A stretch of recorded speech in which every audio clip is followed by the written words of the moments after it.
When you plan on buying your car, you're usually looking for the best mileage, the lowest prices, whether it's fuel efficient, conditions of the interior, the engine.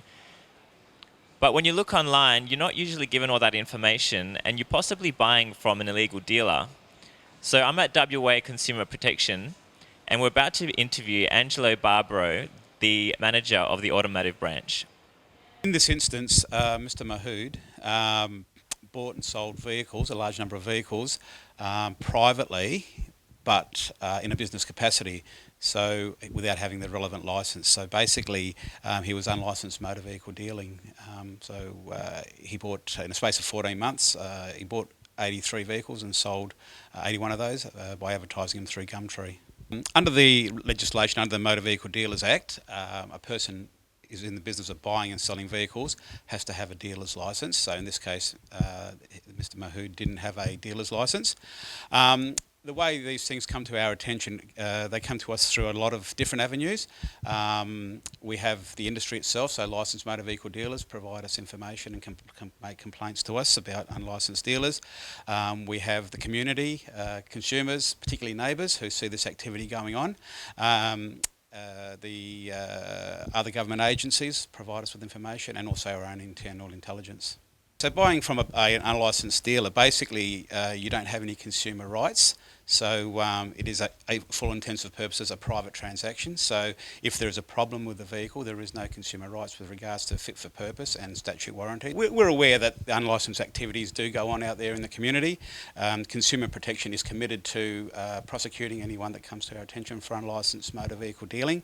In the last financial year, to the 30th of June this year, we've had 13 successful prosecutions through the courts, 13 individuals, where fines in excess of $97,000 and costs of over $10,000 have been awarded to us. Obviously, the penalty that's handed out is done by the courts. So, given the evidence that's presented in this case, Mr. Mahood sold over 83 vehicles. Our estimate was he made over $120,000 in that period. In any situation, Consumer Protection always seeks the highest possible penalty to act as a deterrent, but also send a clear message out there that unlicensed motor vehicle dealing isn't accepted. So we are committed to investigating cases of unlicensed motor vehicle dealing. We have a number of investigations in train at the moment, and we will continue to prosecute people that do carry on unlicensed motor vehicle dealing. So in most cases of unlicensed dealing, the unlicensed dealer represents themselves as being a private seller, so they usually have a background story as to which they spin to the consumer as to why they're selling the vehicle.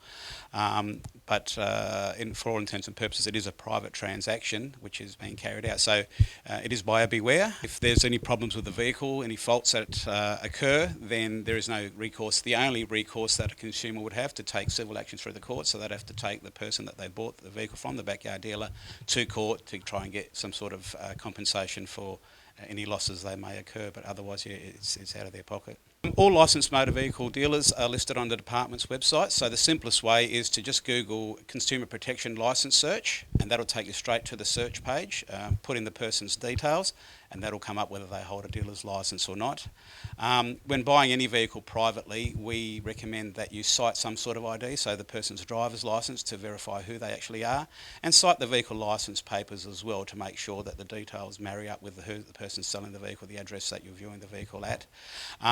If you go into our website, we have a vast array of literature there.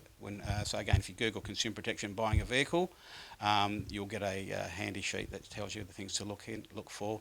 Or you can ring our contact centre on 1300 30 40 54. Cases of unlicensed motor vehicle dealing come to us through a lot of avenues. The industry itself, licensed motor vehicle dealers provide us with information.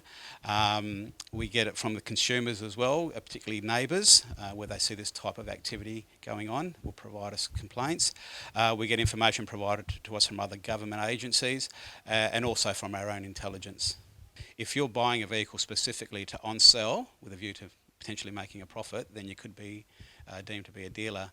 The Act does have a deeming provision that says if you sell or exchange more than 4 vehicles in a 12-month period, then you are deemed to be a dealer. So that automatically deems you as an unlicensed motor vehicle dealer if you don't have a licence. I'm Yannick reporting for Undercurrent at West TV.